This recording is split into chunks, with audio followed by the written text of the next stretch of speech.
you want to be reelected. Brandon Scott, I'm calling names. You calling Brandon names? Scott, if you feel like you he want to be calling reelected, names. but yet you've done nothing in your chair. You have done nothing but just sit back. Listen to me. It's cool what you do for the kids. I applaud that, my friend.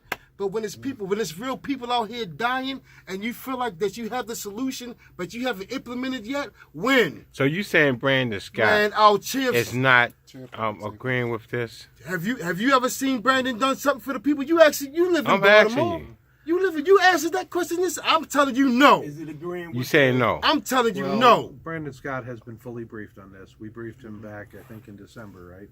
Yeah. And, we briefed him. He said that he was very much in favor Very of much it. in favor of it. The challenge was, though, at the time, he thought that if he brought it forward, I think the words He'd he get his used, head chopped off. he said basically if he That what he called said? it blue, the mayor would call it orange. But this type of I'm sorry. Can you be more specific? And what's your specifically? name? Yeah, this, Oh, I'm thank sorry. You, thank This you. is It's my all other right, guys. guest. I'm sorry. Well, this is Haki Ali. So, well, I'm newly elected to the State Central Committee. So that's like, Congratulations. and I have looked at this, being briefed, and I'm gonna get more briefed this evening. We hope to get a good understanding. Absolutely. But I just want to get clear on what Brandon Scott, his position Right. was. I want to, Okay, so his position saw was when he seen this program, he said, "Oh wow, that's what everyone said. Even me with my arms folded. Oh wow, okay, I see I can catch us, but how can they, keep an eye on them?" And then that's what I was briefed on, and that's what made me fully endorse this Right. program. Right. Because understand this. Let me tell you something about this. You think you're being spied on. Understand, we're not even operative, but you're being spied on as we speak. The moment you walk out your door, you're being spied on. The moment you walk to the store, the moment you drive to the store, you're being spied on. So understand this. We're just another set of eyes, champ. Like, if you don't think that another set of eyes need to be on the scene of crimes now, you're a fool.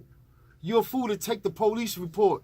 You're a fool. I'm going to tell you why. Because if you've seen what I've seen, then the police, and don't get us wrong, you understand, all police is not like this, but the ones that's been out in the public, whereas though the news, the eye, have caught them in their acts, it's not ones to be trusted. And you're going to stop calling them veterans. Like, they're not veterans no more. Once they get criminalized, you call them what they are, criminals. Just like you call a person that look like me, the moment he get jammed up, what is he, a felon? Right. And that's like a whole gorilla on a fella. You understand? I'm going to call it what it is. A person that look like me, a felon is like a gorilla. It is. You got to get that gorilla, and that's a 600-pound gorilla, champ. You I got call to them get that rats. off your back. I call them rats because we got a lot of them running around in the city. Well, in big Chicago over the last weekend, it was, I believe, over 74 people were shot and 14 people died. Yeah, I heard. Now, is this some similar, like you can get in Chicago or Baltimore? How that works? Well, we can support Chicago, but again, the crime rate in Chicago, 14 people murdered in a weekend.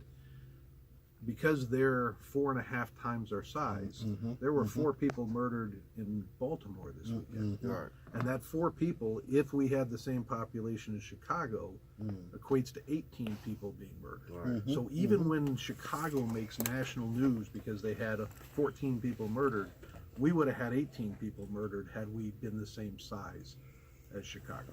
So we will make news. We're going to probably hit 200 murders coming up.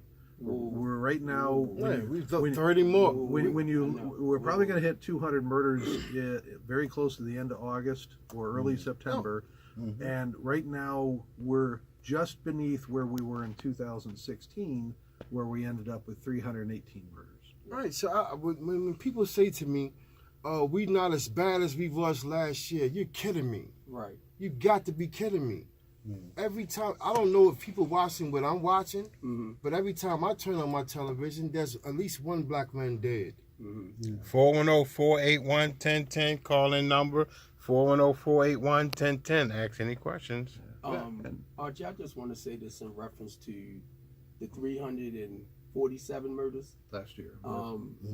I have a page, Baltimore on the Rise. And the whole thing, the reason why that page was set up, because so many of those parents was killed. I mean, children was killed. and they haven't, the polices or anybody else haven't been coming to talk to them like the homicide detectives and all that. So I set that up as a comfort page. But as I shared with y'all, tomorrow I'm leaving to go to Amsterdam with my son. And my whole goal of getting in touch with him a while back was I want to come with a community center. And I have people that has sports programs that's willing to come in with soccer, lacrosse, and all of that. And my target is the West Baltimore because I grew up in that area. Right. But in that center, I want to get a memorial, and I want to put the name up of every child that got killed for 2017. That's my vision. And there's so many parents that I have been talking to that's not with the 300, and I'm going to say 43, you say 47, that's fine, because that's where I'm at with that one. But it's some kids that was killed outside in the counties, but they lived in Baltimore that was never recorded. That's never recorded. You know, That's not part of those numbers. Right, and it's not part of them numbers. Right. So I even talked to their mothers. I have those mothers on my page, Deidre Johnson, moms, what's her name, Darlene Kane, and there's so many just parents. Right. And I talk with these people.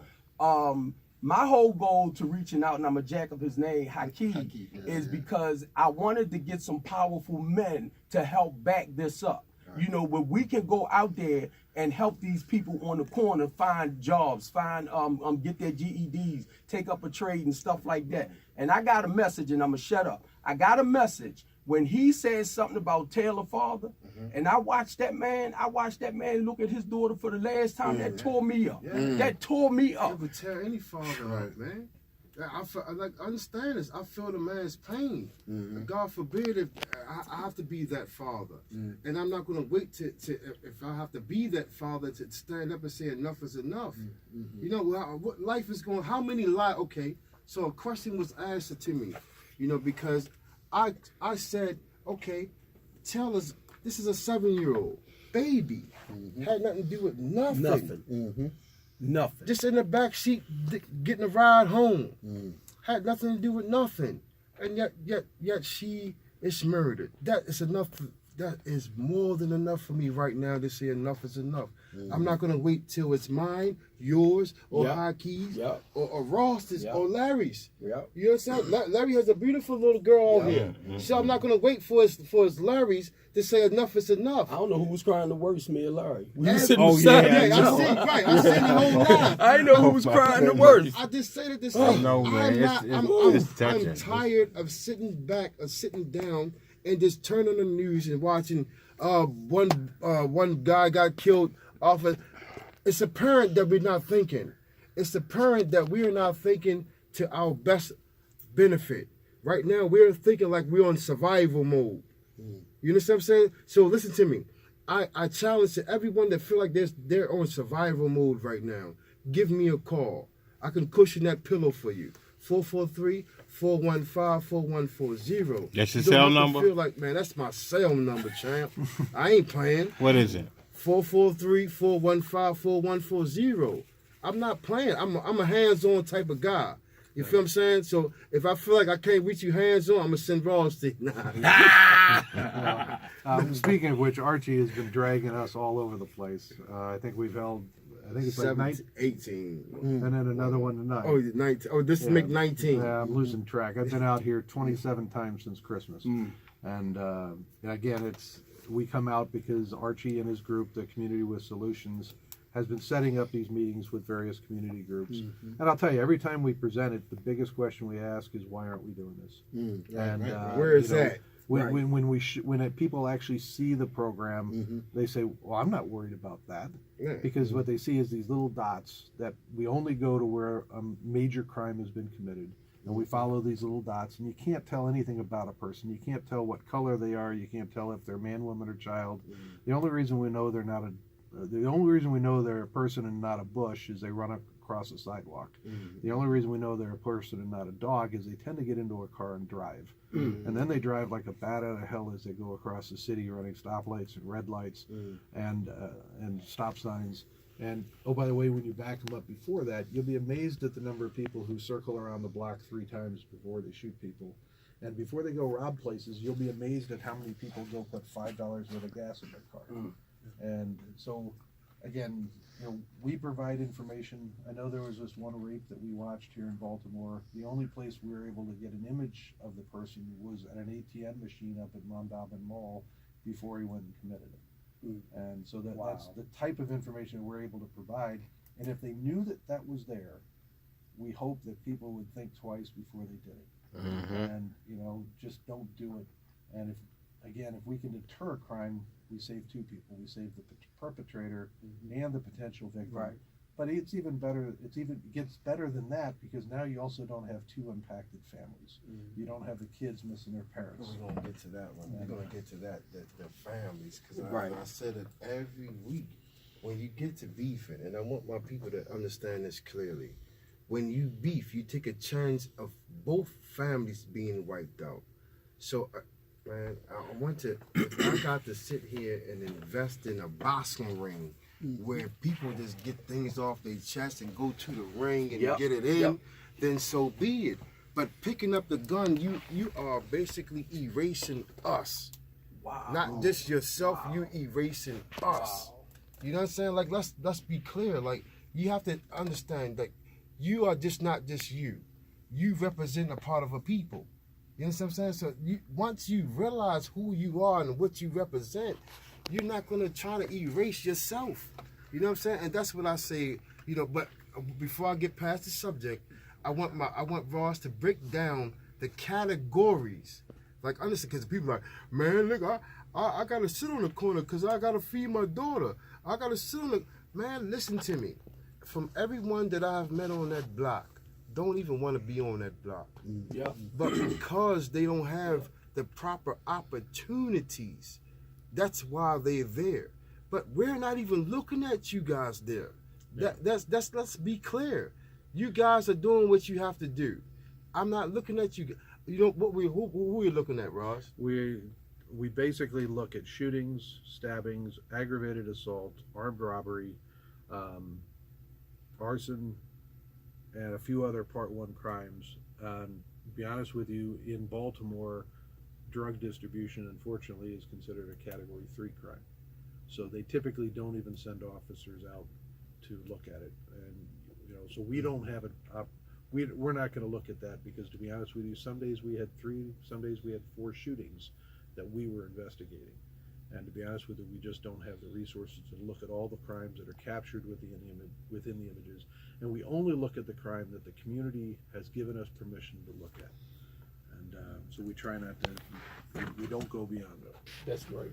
Well, one thing I want to say, I think it was yesterday or 2 days ago, I met with the chair of the Maryland tourism industry, both the Put the number up. Maryland tourism as well as the African American tourism, and all of the other counties in the state of Maryland are doing well, with the exception of Baltimore. Baltimore's dipped in terms of tourism, and it's affecting businesses. Yeah, it's right, very affecting, much. just the perception of Baltimore. So it would behoove certainly, and coming up, the Central Committee does meet. As I mentioned, I will certainly bring something to the table for them to have a discussion. Make sure you well equipped, bro. Right. But I also want to say, has anyone testified at the Baltimore, the city council meeting as well? So, and this has been long coming, but City Hall is finally, grant a hearing Right. to the Yeah. public Yes, sir. to announce this to the public. And I feel like it took me over Mount Zebo to get that. Well, that's a good step, right? Right. Absolutely. Because as I stated, that's a when the program came, it wasn't just for the Baltimore Police Department, right. but they had a community aspect of it also. Mm-hmm.